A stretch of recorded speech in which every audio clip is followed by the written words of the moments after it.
Bugün Milli Qəhrəmanlar Təşkilatının Nizami rayonunda Ağsaqqala Şurasının ofisini ziyarət etdik. Təbii ki, Milli Qəhrəmanlar Təşkilatının Nizami rayon rəhbəri olaraq bugün ofisi ziyarət etdim və ofisdə görülən işlərlə maraqlandım və Ağsaqqala Şurasının gördüyü işlərlə maraqlandım. Və həm təbii ki, Ağsaqqala Şuramızın gördüyü işlər təqdirə layiqdir. Burada bizim güşələrimizi yaradıblar, milli qəhrəmanlarımızı, vətən qəhrəmanlarımız güşələri, Ulu öndərimizdə Cənab Prezidentimiz, Ali Başkanımız haqqında olan kitabları burada güşədə yer alıb. Həmçinindəki rayon icra hakimiyyətinin keçirdiyi tədbirlər burada yer alıb. Bu günləri demək olar ki, Milli Qəhrəmanlar Təşkilatı olaraq biz hər bir rayonda öz fəal iştirakımızla, öz fəal gördüyümüz işlərlə demək olar ki, öndük. Xanədi mənim, bir vəsətlərin təşəkkürümü bildirirəm. Sağ olun, çox sağ olun. Hər bir nümayəndə rəhbərin gördüyü işlər, təbii ki, bizim rəhbərimiz tərəfindən, Yaşar Məhmud xan tərəfindən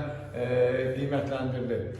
Sizin də gördüyünüz işlər təbii ki, təşkilat adından qiymətləndirilir.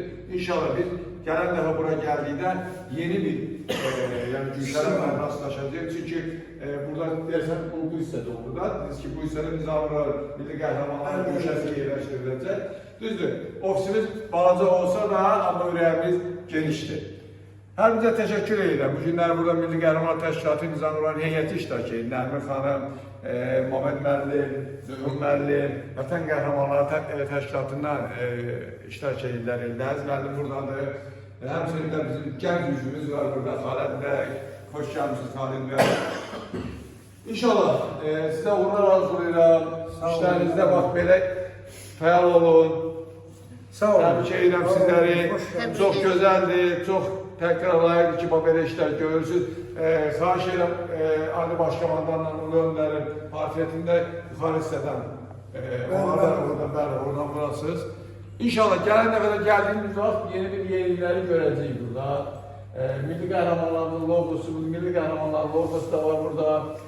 Çox gözəl, çox gözəl. Bizim həmçinin birinci Qarabağ müharibəsi və ikinci Qarabağ müharibəsinin şəhidlərimizin də şəkilləri yer alır burada. Çox gözəl, çox gözəl, təqdirə layiqdir. Təbrik edirəm sizi. Sağ olun, var olun.